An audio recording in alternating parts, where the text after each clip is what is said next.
Všetci robíme chyby. Niektoré sú menšie, iné zase väčšie. A niektoré nemožno odčiniť.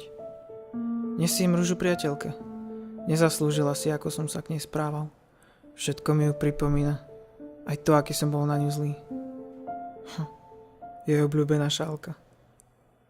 Robila mi do nej každý večer čaj. Mohli to byť pekné chvíle. A ja som jej radšej vždy vyčítal, čo všetko neurobila. Ako ju to asi mohlo bolieť? Aj napriek tomu sa vždy chcela zmieriť. A ja? To bolo najhoršie. Namiesto zmierenia.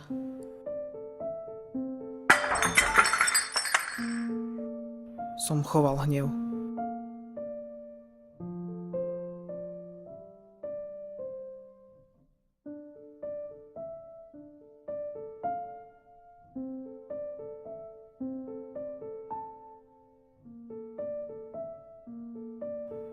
Vôbec si to nezaslúžila.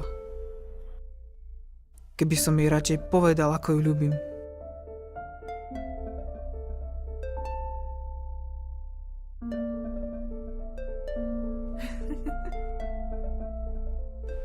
Boli aj pekné chvíle. Cesta z kina domov.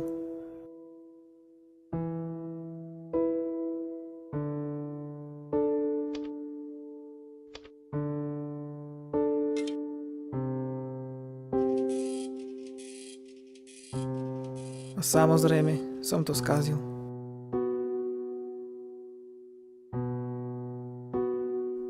Bol to len jej bývalý spolužiak.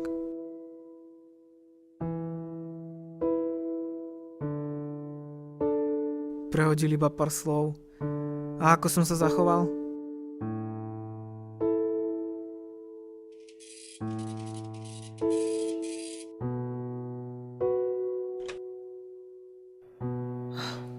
Sami vidíte.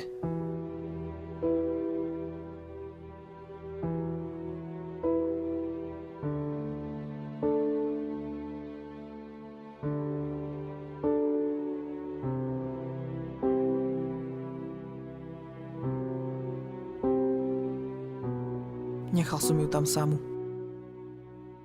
Ktorý chalan by toto urobil dievčaťu? Len hlúpak. Len ja. Na celý náš vzťah som kašľal. Len som sa na ňu hneval a ona ticho smútila a dúfala, že si ju začne vážiť. Že to bude ako kedysi. Muselo sa niečo stať, aby som sa spamätal. A naozaj. Stalo sa. Čakal som, kým sa rozlúči s rodičmi, aby som stihol doma futbalový zápas.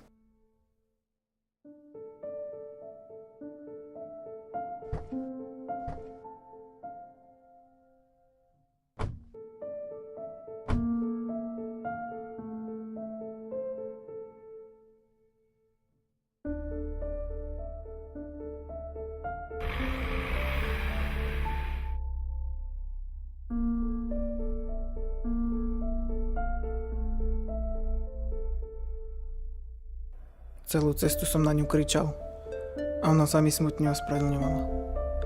Dal som plyn na doraz.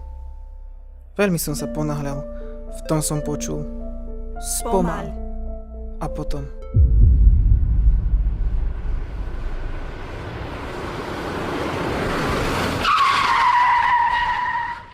po nehode som sa spamätal, lenže už je neskoro. Spožňovala červené rúže.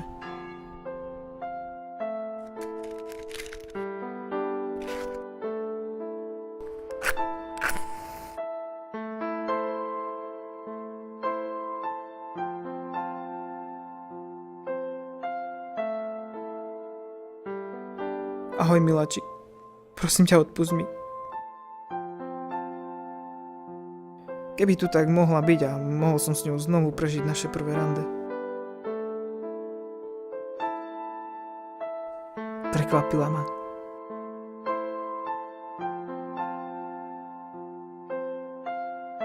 Jej úsmev bol neodolateľný. Bola nádherná, ako vždy. Zamiloval som sa do nej. Moje srdce bylo len pre ňu.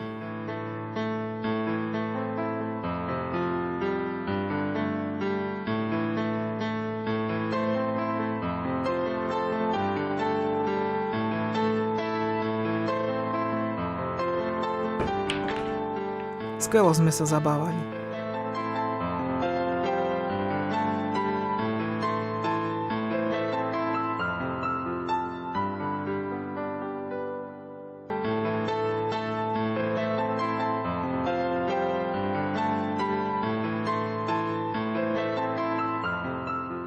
Ale nevedel som, ako jej vyznať lásku.